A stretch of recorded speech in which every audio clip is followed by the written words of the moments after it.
So that was an episode of TV. What's going on, guys? I'm Chris. Welcome back to another video. Today we're giving you our spoiler review / breakdown of Hawkeye episode 4. Spoilers ahead. If you have not seen it, go watch the episode, then come back and watch this video. But spoilers in 3, 2, 1. Cam, what did you think of the episode? I think that is the best episode of any Marvel Disney Plus show that we've had so far. Yeah, I think it's the best Hawkeye episode for sure. It had everything. It had all the emotions. It hit me in all the feels. I laughed. I cried. I screamed. Did you throw up? A little bit. The episode opens right where the last one left off. We see Clint and Kate at the dinner table with Jack and Eleanor. And I'm surprised I remembered all their names. I'm so proud of myself. I'm so proud of myself. They get more insight on Jack. And then it basically ends with Clint taking the Ronin sword back and they dip out of there. We actually get a sweet little bonding moment with the family. We see Kate kind of bonding with Jack and Eleanor for a second there as they have a sweet little dance moment. And then we go and see Clint and he's alone and Kate starts to feel for him. So she goes and ends up hanging out with him, having some pizza and some drinks. And they bond. And that was really kind of the heart and soul of this movie, was their relationship developing. My one gripe with Clint in this entire show is that, like, yes, he's funny, but like at what cost? He's a very cynical character to me, and I don't really connect well with cynical characters. I'm not gonna vibe well with cynical characters, but in this scene he kind of loosened up. I don't know if he was like drinking or what, but he kind of loosened up a little bit and he was having fun, and he was having a fun time with Kate and like showing Kate some tricks and like talking about like trick arrows and all that good stuff, and he was having a fun time and he wasn't being a Debbie Downer. You know what I mean? You know how he can be that sometimes? Yeah. And I really enjoyed seeing that side of him. Absolutely. They had a lot of fun and they bonded. But then what really allowed them to bond is when Clint opens up about his past with Natasha. It's because Kate poses the question of, like, what's the best shot you've ever made? And he's like, the one I didn't take. He is talking about how, like, when he says it's his best shot is the one he's never taken is when he was sent to assassinate, and he decided not to, and then he saved her, brought her to S.H.I.E.L.D., blah, blah, blah, blah. Y'all know the story. And then their friendship obviously went down in history. She's gone now. Big sad. But I'm glad that they continue to touch on that and how it really does have a long-standing impact on Clint's life. And it's cool to see that he's opening up to Kate about this. But that's not the only thing that we find out in this little bonding moment between them. Kate really wants to know who Ronin is, and she kind of guesses she figures it out. She's intuitive, and she finds out that Ronin is Hawkeye.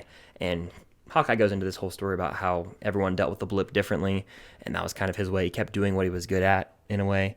What he was trained to do. Yeah. So that was kind of gut-wrenching in a way, especially for Kate, finding out that Clint, someone who was her idol, kind of still is, I guess, did such awful things during that time period. I think she sympathized with him, though. She was like, I get it. Like, losing your family, that was really hard. Absolutely. So that was, like, in my opinion, the best scene in the episode, I think. Like, that really just added a lot to these two characters, and it furthered their relationship, which is literally the forefront of the show. So when we get into the actual plot of this episode, it revolves around a Rolex watch that was stolen from, like, the Avengers compound that was at an auction, the black market auction we saw in the first episode.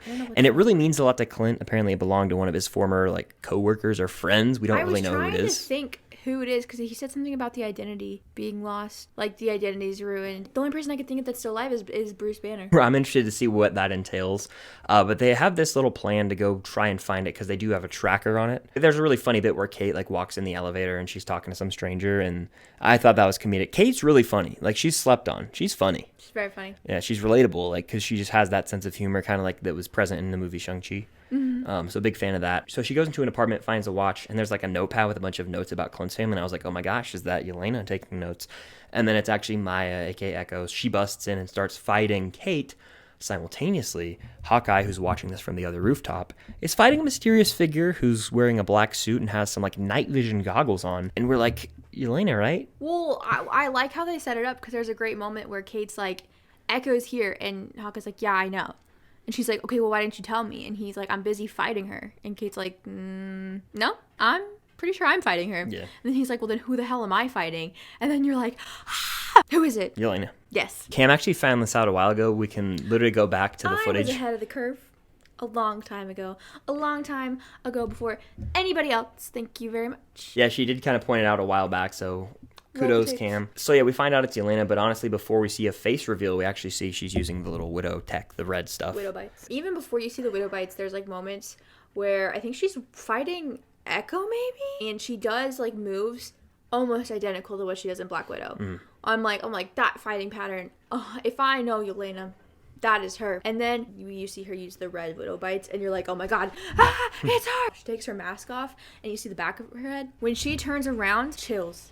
Absolute chills. We went crazy. I feel the blood drain out of my body. Florence Pugh, amazing actress. Her face portrays so much emotion, so much anger. She is shaking with anger when she turns around. Oh.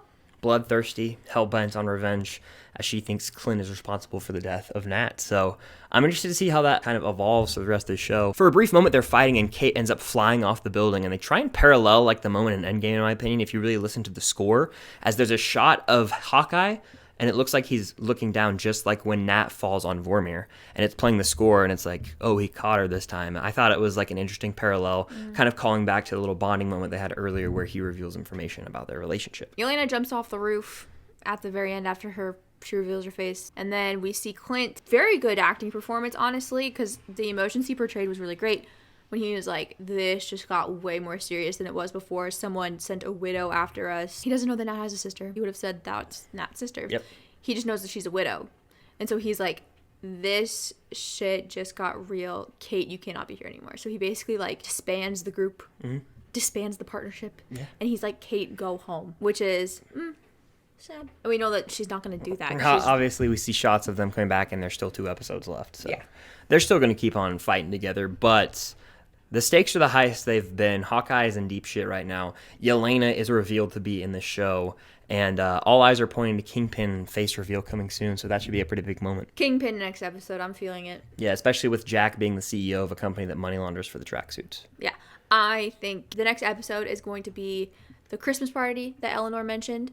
That's the shot we see of them walking in their suits and Kate's in her little turtleneck. And I think it's going to be the fight in Rockefeller Center. Next episode, Kingpin face reveal. I think he's going to be at the Christmas party. And I think Eleanor is working for him. We'll see. We'll have to come back to this tape. But yeah, overall, this was the best episode of Hawkeye by far, in my opinion.